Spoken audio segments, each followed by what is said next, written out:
Welcome back, FoodFAQers. It's Mariela and it's Eric. And we're still talking cookies. Wow, a whole crescendo just for you. My voice is starting to come back a little bit. If people haven't noticed, I have been sick the past 2 weeks. Yeah, and now we're reaping the benefits of that. You are reaping the Eric. Well, we are going strong with our 12 Days of Cookiemas, and I lost count. I think this is cookie number 6. 4. Something like that. 6. We're up to our we're balls deep in cookies, you guys, just for you, because we love you so much. And this cookie. It's a lot of cookies. I'm tired. Like, many cookies. I never thought I would say I'm tired of cookies. I'm going to start my New Year's diet early this year, I feel.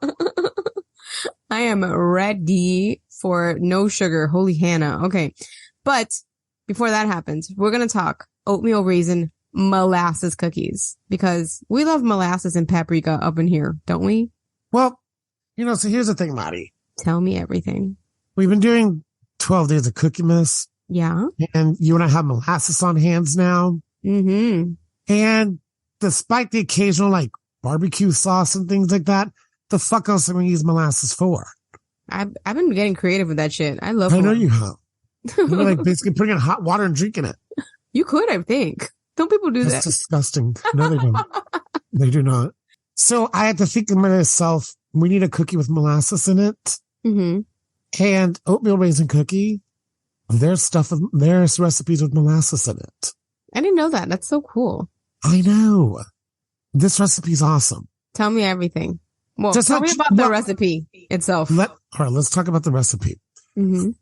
All right, so it's butter, brown sugar, granulated sugar, eggs, vanilla, molasses, flour, baking soda, kosher salt, cinnamon. Mm-hmm. You can use nutmeg and cardamom, but that's bullshit in a oatmeal raisin cookie. Don't do that. Here's the difference in this cookie also. He uses 1 cup of quick oats and 1 cup of rolled oats. Huh. Right.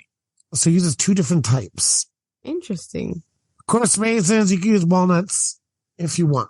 Ugh. Who puts walnuts in a raisin? That's gross. Just like the cinnamon and just like the cardamom and nutmeg. What's funny, because what I meant by telling me about the recipe is that even though you liked the cookie recipe, you found the writing to be obnoxious. Listen, let me explain something. So that completely fucked up, okay? Because I'm not going to have time to roll out the cookie balls in exact unit measurements of every single cookie ball. I'm not going to reconstitute the raisins. Which is ridiculous. Which is so fucking stupid. Don't do that. Okay. It's a raisin. Right. What are you going to do? Make it a grape again? It's not happening. We're so youth obsessed in this society. Right. They want to make their raisins into grapes again. No. Oh, it's so funny. It's not what we're doing. No, they're supposed to be chewy. The raisin's going to plump up anyways in the cookie. Yeah, I mean, and it's supposed to be chewy. That's supposed part of it. Chewy. It's ridiculous. Some people want to make things more complicated than what they really are. Right. It's something about their brains. It's not. Let this cookie chill for a couple hours. I let it chill for 24 hours. Chilling is the biggest secret to good cookies, I think. It really is.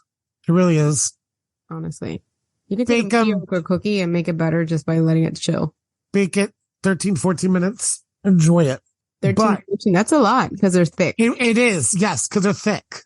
Mm-hmm. So it is a lot of time. When I first made them, I did that 12 minutes and they were too soft. They were not cooked enough. And I think it has to do with the oats in it. It has to do with the quick oats. Yeah. But I love the texture of this cookie. It is chewy. It is soft. You can add more cinnamon to it. You know what's kind of fun about this cookie, Maddie? What? Is you can do things like pumpkin spice to it. You can add, instead of pumpkin spice, you can add apple pie spice to it. You can really play around with the spice content of these. So that's what kind of makes it really fun and tasty. That's, you said pumpkin and I'm like, imagine a pumpkin oatmeal cookie, with pumpkin in it for the fall. That might be good. Oh, it might be good. Anyway, sorry. Fall 2024. We'll keep that in mind. Keep that in mind. Yeah, and I like an oatmeal cookie. I know it gets a lot of shit, but when they're made right, that chewiness from the oats, really, it's yummy. It adds something to it. It's a good cookie. I also like chocolate chip I was going to say, you can omit the raisins. You can do chocolate chips. You can omit the raisins. You can do dried cranberries in it. Ooh, I like that with white chocolate. You can white chocolate, dried cranberries. That'd be a really good cookie. I like that. I like this choose your own adventure kind of cookies myself. All cookies are choose your own adventure. No, not all. You just have to you just got to get the base right. Once your base is right, the add-ons, it's like your canvas. You could do butterscotch in there. You can do like so many different things. I really don't like butterscotch. You know that? I think I've decided. You're wrong. I mean, that's okay. There's some things you can be wrong about. I want to like it because it says butter in it, but it's just not, it's not good. Like it has a very fake flavor. During COVID lockdown, I wanted to really like licorice for some reason. So I would make myself eat it. And it's still horrible. The black one or the red one? Red one? Do you know the red one's not real licorice? I mean, of course, it's just candy, right?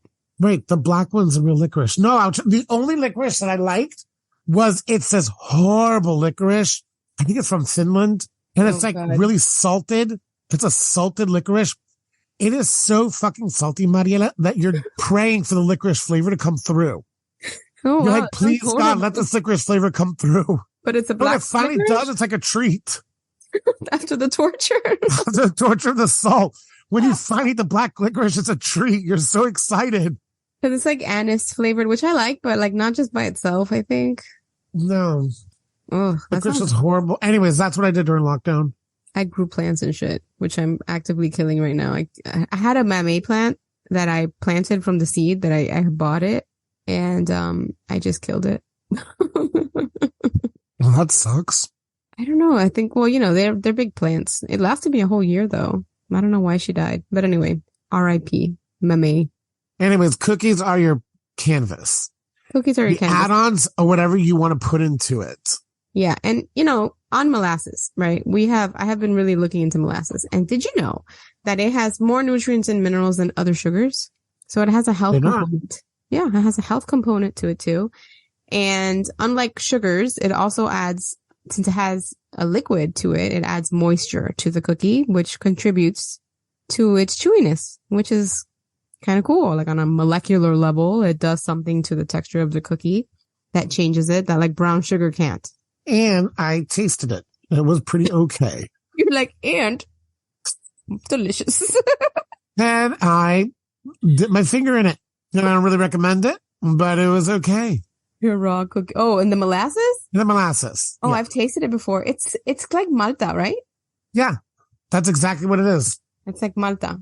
Is that what they make that shit out of? I don't know. Oh Malta, God, for everybody out there to know, is a disgusting drink that all of our grandparents from Cuban and other Hispanic families would make you drink because it was a luxury in their country, but America, it's not. I like it. And you like Malta, really? Like, I won't drink it because it's abhorrent for your health. Like, it's so bad for your health. But there's like a taste. It tastes like coffee, you know, like almost like beer. Do you know that I don't like the taste of Malta? But once in a while, when I want to think of my grandparents, I'll actually buy a Malta and I'll open it so I can smell it. Sniff it. Yeah. And like, I'll smell it. I won't drink it, but like, I'll smell it and I go, you know, cause I miss my grandparents. So I'll smell it and it'll make me go back to thinking about them. Yeah. I'm just like, you know, so it kind of reminds me of my childhood a little bit. Yeah. But if you guys want a disgusting drink, look at Malta. If you talk to my mother, she loves Malta with condensed milk. Yeah. They used to put condensed milk in it. You ever tried that? No. It's delicious, but also like you can't I'm like scared I'm going to love it. That's the problem. Yeah, don't do it because you like cloyingly sweet things and like you would like this. But I got to watch my sugar too. So girl, everybody got to watch your sugar. You drink this one good time, you're going to be a diabetic. It's like proven. My mother loves it, but she also likes condensed milk with her orange juice too. That sounds really good. That's another thing my grandparents would serve her. Yeah. It's like a creamsicle almost. Yeah. Holy shit. I've never heard of that before. It's to fatten your kid up. Yeah. It makes you fat. Yeah, I remember that. Fatten your kid up. My mom would be like, can't drink that. It makes you fat. And then there goes all the fucking problems in your life. And there goes 42 years of food issues. Exactly. This turned into a therapy session real fast. But I Malta, that's a really good way to you can say what molasses is like. This is good. Yeah, and I don't know, like I love looking at ingredients in different ways, and I have used molasses in so many different ways. Like I would put molasses in my chili tomorrow if I was making it. It would add to it. I think anything savory that has like a brown gravy to it, or like, you know, like a sauce like that, like a meaty sauce, you can add a little bit of molasses to like enhance the flavor in the background. And I've never made a chocolate chip cookie with molasses, but I would venture out and see what would happen. Because I think it adds kind of like this, it's like a background. It's like, you know, when you're doing work on your computer and you have like YouTube playing some kind of music in the background and you're like, okay, I can live with that. That's molasses. You've really thought about this molasses thing, haven't you? I really have. You have like I this don't do any epiphany with drugs. molasses. I know, and I do no drugs. I am very sober, but these are my thoughts. This is amazing. All right. Anyway, I'm going to link this recipe again in the show notes so you guys can reference it.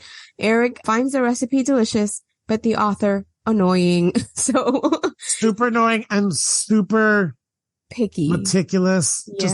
You don't need that. I mean, if this author likes meticulous like this, listen, more power to them. I don't have 5 days to fucking put cookies together. Okay. I got to go to work. Plump your raisins.